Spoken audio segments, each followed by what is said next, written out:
সরকারের অফিসের 1 মাইলেরও মধ্যে আয়নাঘর তৈরি করা হয়েছিল হাসিনার নির্দেশে, এবং from day one general Tarique Siddiqui এবং ওয়াকার কাঁধে কাঁধ মিলিয়ে আয়নাঘর তৈরি করেছিল। 8ই আগস্ট ডক্টর মোহাম্মদ ইউনূস যখন ক্ষমতা গ্রহণ করলেন, উনি তার পরের দিন থেকে প্ল্যান করা শুরু করলেন যে উনি আয়নাঘরে যাবেন, আয়নাঘরের ভয়াবহতা উনি দেখবেন। দর্শকবৃন্দ, একা একা একটু চিন্তা করে দেখেন, উনি ক্ষমতা নেওয়ার 24 ঘন্টার ভিতরে প্ল্যান করে ফেললেন উনি আবু সাইদের বাড়িতে যাবেন, ওনার সাথে দেখা করবেন, কিন্তু আয়নাঘরে ওনাকে যেতে দেয়া হলো না। কি করা হলো আয়নাঘরে? আয়নাঘরের আলামত নষ্ট করার জন্য ওয়াকার এবং ডিজিএফআই এবং ভারতের র একত্র হয়ে গার্বেজ জড়ো করলো,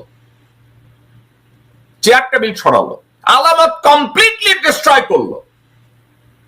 ডক্টর ইউনূসকে বারবার বলা হলো আপনি ওখানে যাবেন না, আপনি যদি ওখানে যান একটা অ্যাক্সিডেন্ট করাতে পারে, অ্যাক্সিডেন্ট হতে পারে, বিভিন্ন অজুহাত তৈরি করা হলো।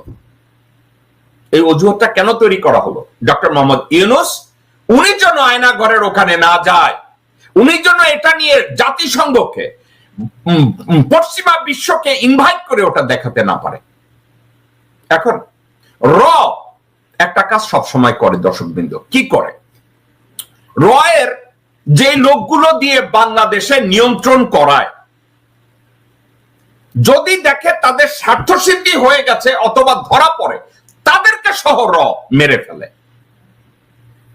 তো তারা চিন্তা করেছে ডক্টর মোহাম্মদ ইউনূস কোনোভাবে যদি আর্মির কথা না শুনে, ওয়াকারের কথা না শুনে, ডিজিএফআই এর কথা না শুনে, ইউনূসের চারপাশে লুকিয়ে থাকা জেনারেল হাফিজ অথবা জেনারেল ফেরদাউসের কথা না শুনে, তাহলে তাদের সবাইকে সহ ইউনূসকে মেরে ফেলো। তারা ষড়যন্ত্র করলো। কি ষড়যন্ত্র করলো? ইউনূস সাহেব প্ল্যান করলেন, হঠাৎ করে উনি ফেব্রুয়ারি মাসের 10 তারিখে অলমোস্ট কনফার্ম, কাউকে জানালেন না যে আমি আয়নাঘর দেখতে যাব। হঠাৎ করে উনি বললেন আমি আজকে যাবই। যখন উনি বললেন যাবই, তারা আগের থেকে ওখানে টাইম বোমা সেট করে রাখলো, টাইম বোমা সেট করে রাখলো। ডক্টর ইউনূস সাহেব উনি চিন্তা করলেন আমি ওখানে যাব, ওখানে যাওয়ার আগে আন্তর্জাতিক ট্রাইব্যুনালের তাজুল ইসলামকে সহ আরো ইনভেস্টিগেটরদের সহ ওনারা ওখানে যাবেন। জেনারেল ওয়াকার ওখানে টাইম বোমা সেট করালেন যাতে একত্রে ডক্টর মোহাম্মদ ইউনূস, তাজুল ইসলাম সহ আন্তর্জাতিক ট্রাইব্যুনালের প্রত্যেকটা লোক যেন ওখানে অ্যাসাসিনেট করা যায়। টাইম বোমা সেট করলেন।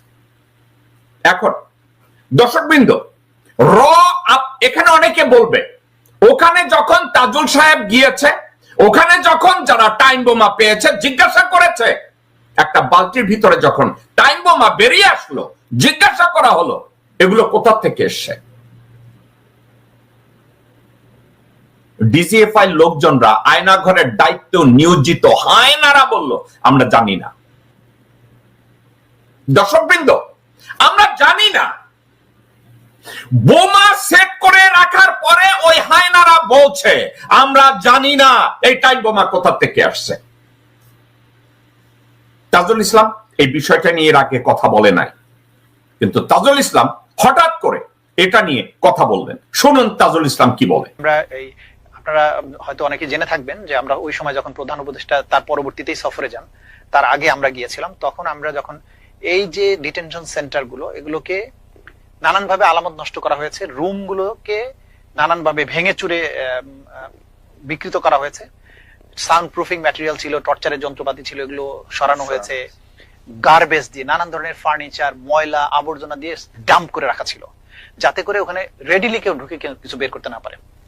দরজা গুলো যেখানে সোজা কথায় আলামত গুলো নষ্ট করা হয়েছে। এখন এই পরিস্থিতিতে আমরা যখন এখান থেকে খুঁজে খুঁজে আলামত আমাদের তদন্ত সংস্থা বের করার চেষ্টা করছিল, আমি নিজেও সেখানে উপস্থিত ছিলাম, তো আমরা সবকিছু সরাতে গিয়ে একটা বালতির মতো আমরা পাই। তো বললাম যে এখানে কি আছে একটু দেখা যাক। তো আমাদের ইনভেস্টিগেটর প্রসিকিউটর ওরা কি করেছে, বালতিটাকে উপর করে ঢালার চেষ্টা করেছে, একটু সাথে সাথে 5টা বড় বড় সাইজের বোমা তার দিয়ে লাগানো, একটার সাথে, এবং এক পাশে একটা টাইমার লাগানো, সেটা বেরিয়ে আসে। আমি তখন সামনে ছিলাম। ভয়ঙ্কর অবস্থা। তো সাথে সাথে আমি চিৎকার দিয়ে বলছি যে স্টপ, আস্তে করে রাখো। রেখে আমরা ওই অবস্থা রেখে রুম থেকে দ্রুত সবাইকে বের করে দিলাম। দিয়ে তো ওখানে যারা দায়িত্বপ্রাপ্ত ছিল অফিসার, তাদেরকে আমরা বললাম যে এটা কিভাবে আসলো। তো উনি বললো আমরা জানি না, এটা তো আপনাদেরই এলাকায় জুরিসডিকশনে। তো এরপরে আমরা ওইটাকে সিল করে দিয়ে চলে আসি। চলে এসে পরের দিন 26শে জানুয়ারি আমরা bomb disposal unit rapid action ব্যাটালিয়নকে আমরা চিঠি দেই যে এখানে এই জিনিস আছে, এটা আপনি তাড়াতাড়ি নিষ্ক্রিয় করার ব্যবস্থা করেন। 27শে জানুয়ারি ওনাদের পুরো টিম গিয়ে বোমাগুলোকে বের করে নিয়ে এসে নিষ্ক্রিয় করেন, এবং এর পুরো জিনিসগুলো কিন্তু আমরা ভিডিও চিত্র ধারণ করেছি। এই ব্যাপারে জিডি হয়েছে, ওই বোমাগুলোর যে বিস্ফোরণের পরে আলামত সেগুলো জব্দ আছে, এভরিথিং ইজ ফুললি ডকুমেন্টেড। এবং আমরা তখন তাদেরকে বলি যে যেহেতু প্রধান উপদেষ্টা এগুলো দেখতে আসবেন, আপনারা ভালো মতো সুইপ করেন, কারণ উনি আসার পরে যদি এই ধরনের ঘটনা ঘটে তাহলে পুরো জিনিসটা কত ভয়াবহ হবে। দর্শকবৃন্দ, একটা কথা, আমরা বাংলাদেশিরা কিভাবে লোকজনদেরকে বুঝালে তারা একটা জিনিস বুঝে।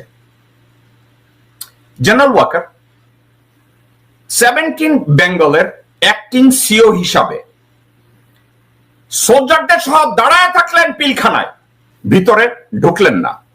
বলা হলো আপা নিষেধ করেছে, ঢোকা যাবে না।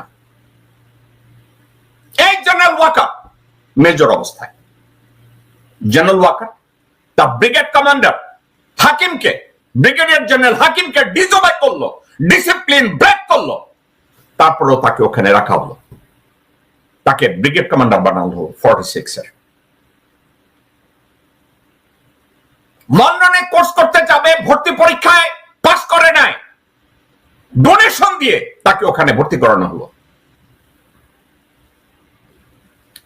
ভারতে পাঠানো হলো এমএসজি, র, ভারতের সেনাপ্রধান, ভারতের প্রতিরক্ষা সচিব, তাদের সাথে 9 বার তাকে ভেটিং করানো হলো, তারপরে তাকে আর্মি চিফ বানানো হলো।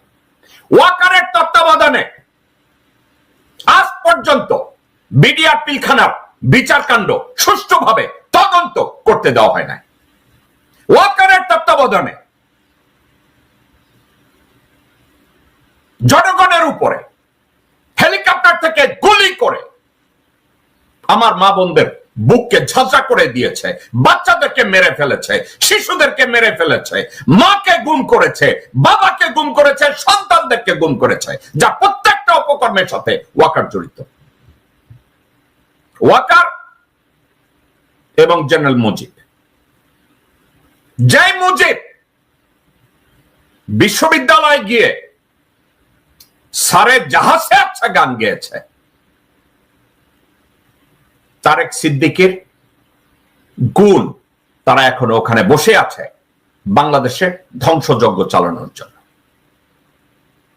ওয়াকার বলেছে সে দেশে শান্তি আনবে, এবং কতগুলো অদূরদর্শী রাজনীতিবিদ, অদূরদর্শী লোকজন, অদূরদর্শী বেকুবরা বসে আছে। ওয়াকার বাংলাদেশের সালভেশন নিয়ে আসবে, রাজনীতিতে সালভেশন নিয়ে আসবে, রাজনীতিতে রিফর্ম নিয়ে আসবে।